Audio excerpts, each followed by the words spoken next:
As a 19-year-old rookie with the Philadelphia 76ers, Thaddeus Young complained about every foul call.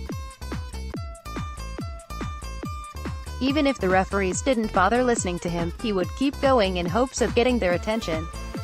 In a game against the San Antonio Spurs, Young again tried to start a conversation with a ref about a foul call he disagreed with. "Hey, yo!" Young yelled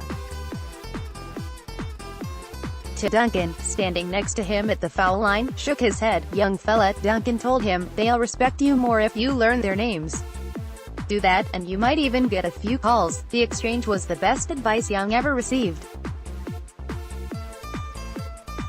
He started greeting referees during pre-game warm-ups, making small talk, joking around and even asking about their summer vacations. He also started addressing each referee by their name whenever he wanted to talk to them during a game. They started to hear him out more. Earlier this season, Atlanta's DeAndre Bembry saw rookie teammate Trae Young doing a similar thing. He was calling out referees by their jersey numbers instead of learning their names. "I was like, chill, chill, chill," Rick Bembry said. "Don't ever do that." Clippers vet Garrett Temple was still yelling at refs without knowing any of their names in his third season. During one game, Temple wouldn't stop shouting at the officiating crew from the bench. Finally, Monty McCutchen, the now-retired referee, turned to him. "Garrett," McCutchen said, "I know your name. Now learn mine." Asterisk, asterisk, asterisk. Players and refs talk to each other throughout a game, and these exchanges are often contentious.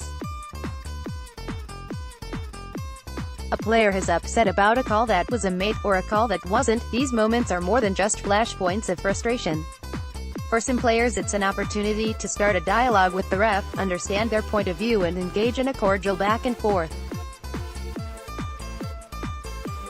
Calling someone by their name is one of the basic principles of communicating with another human being, but figuring out how to approach and talk to referees during a game is an art, and there's a learning curve to the art form. There are many factors that prevent these conversations from occurring at all. One of them is body language. Whether it's a look of disbelief, arms flailing in shock, an extended stare of disappointment, or all of the above, players have myriad ways to express their disagreement with a referee's call. The way in which they approach the official with their elaborate display of displeasure often dictates a player's reputation, and closes off any opportunities of a useful conversation. If a ref feels intimidated, he's going to be defensive and tell you to go away, said Mark Rhodes, the author of How to Talk to Absolutely Anyone, Confident Communication in Every Situation. Temple saw this up close in Sacramento when he played with DeMarcus Cousins, who is among the league leaders in technical fouls every season. "If you're watching on television, you might think he's saying some crazy stuff," Temple said. "But a lot of times DeMarcus would be saying the exact same thing as me to the referees.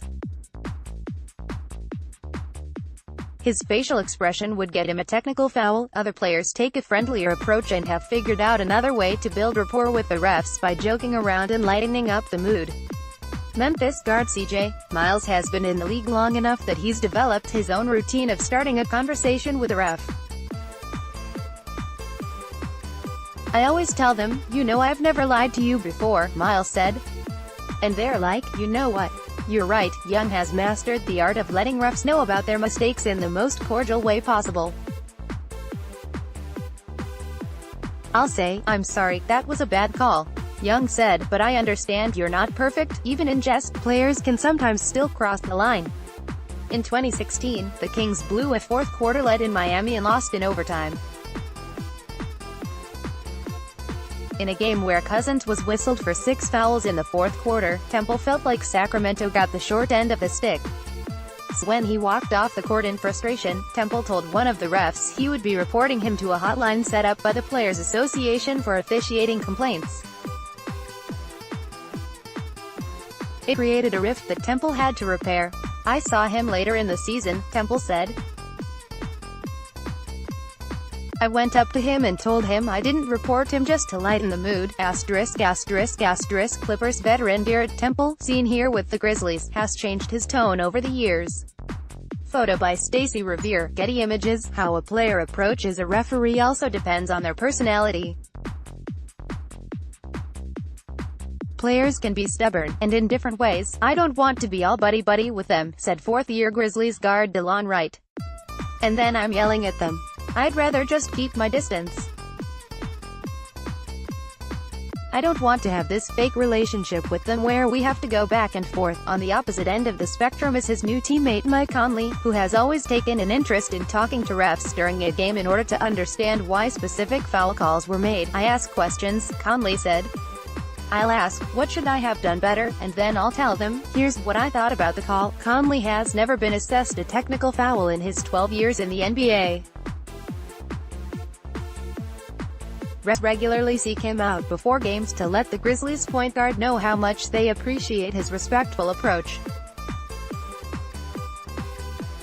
Because of the relationships he's built with refs over the years, the officials are open to hearing Conley's points, even admitting when they're wrong. They believe me when I tell them they missed something, because I've been straight up with them since day one, Conley said. Even though he appears to be setting the standard for player-ref communications, the respect Conley has earned from the refs hasn't necessarily translated to a more favorable whistle for himself. This was apparent during the 2017 playoffs, when after a Game 2 loss to the Spurs in the first round, head coach David Fizdale took issue with Kawhi Leonard attempting more free throws than the entire Grizzlies team. We don't get the respect that these guys deserve because Mike Conley doesn't go crazy, Fizdale said.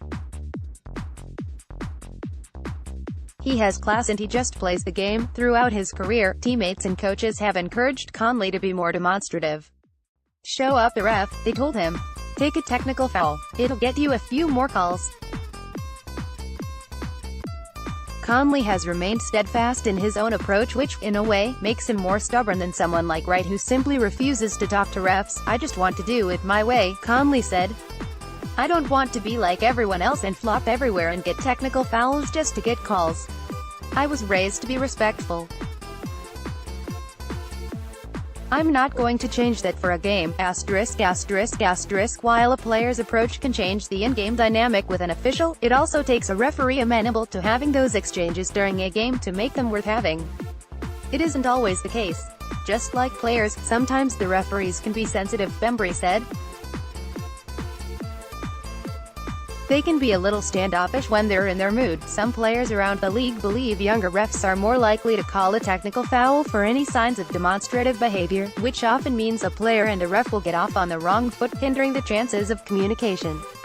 The NBA rulebook states that technical fouls can be assessed for disrespecting an official, overt actions indicating resentment, a call or no call, and the use of profanity. It leaves a lot of room for officials to interpret the rules and draw the line as they see fit. No one understands both sides of the player-ref discussion better than Haywood Workman. A second-round pick in the 1989 draft, Workman played 8 seasons in the NBA before becoming a referee. He's spent 10 seasons on the job. Because of his playing experience, Workman brings a different perspective to his role and acts as a mentor to rookie players around the league. I just let them know they can talk to me, Workman said. I've been in their shoes. Over time, he's discovered only certain players care to build cordial relationships with refs during a game. If I try to talk to you and you dismiss me, then we don't talk anymore, Workman said. I move on and we just keep it business-like. Workman views the in-game conversations as an opportunity to educate players about the rule book. There are certain things you can do at the playground that you can't do in a real game, Workman said. This season, a common complaint from players has been the lack of calls on plays where they've tried to draw contact from a defender on offense. Many of these players have used James Harden as an example. Harden leads the league in free throw attempts per game, with many of them coming thanks to his skill in drawing an assortment of fouls. Players like to complain about the superstar call, but in this case, Workman offers a different perspective. Some players are trying to do what James is, Workman said. But they haven't perfected it. The players have a different perspective. Toronto's Danny Green knows he won't get the same calls as superstars in the league, but will get frustrated if there isn't any consistency within a game. A guy like me won't get a foul call like James Harden, Green said. But I think a lot of the complaints is that there isn't a lot of consistency from night to night or from play to play. Nothing against Joe Harris, but if Joe Harris gets a call, and I come down and get hit the same way, and they just look at me, and not call a foul, I'm just like, if you're not calling it both sides, then let it go and let us both play. Workman has one piece of advice for players: pick your spots and don't be the guy who complains about every single foul call. So if you come at me, Workman explained, I know that something has really happened. Officiating an NBA game can be difficult, and a lot of times human error is mistaken for incompetence. So players understand the difficulty of the job. They're going to make mistakes, calmly added. You can't always kill them for it. They travel more than we do, Young said. They do back-to-backs. They're tired just like we're tired. Just trying to have a respect level for them, ******, veteran referee Haywood Workman, who played in the NBA for 8 seasons, has a unique perspective that helps him communicate better with players. Photo by Scott Cunningham, NBA via Getty Images. Players around the league understand the importance of a respectful approach with referees. I'm more inclined to listen to somebody if they're level-headed, Miles said. Acting out of anger never gets you anywhere with anything. I approach them the way I want to be approached. You put out the same energy you get back, but saying the right things is a lot easier than doing them, especially in the heat of the moment of a competitive game. In early January, before the Phoenix Suns played the Toronto Raptors, Josh Jackson sat at his locker and shook his head about the 9 technical fouls he received in his rookie season, which tied him for 14th in the league. I said whatever I wanted to say to the refs, Jackson said. Players are fined $2,000 for each of their first 5 technicals, and then amounts increasing incrementally for each subsequent technical. Halfway through last season, Jackson started to feel the effects of those fines. I started seeing how much money I was losing, and was like, oh shit, you better chill out bro, Jackson said, laughing. In his second season, referees have noticed a change in his approach. They've told me how much they appreciate the improvement in my attitude, Jackson said. They know I'm trying. Even when I complain now, they will tell me I was a lot worse last year. Hours later, in the fourth quarter of the game, Jackson delivered a two-handed shove to Toronto's Chris Boucher as he was in midair attempting a dunk. After receiving a flagrant foul, Jackson got his second technical foul of the night and was ejected for braiding an official, as teammates and members of the coaching staff tried to coax him to leave the court. Jackson had to be held back as he continued screaming at the officiating crew before finally going to the locker room. When guys get locked in, Workman said, the conversations can go awry. More NBA coverage from Yahoo Sports.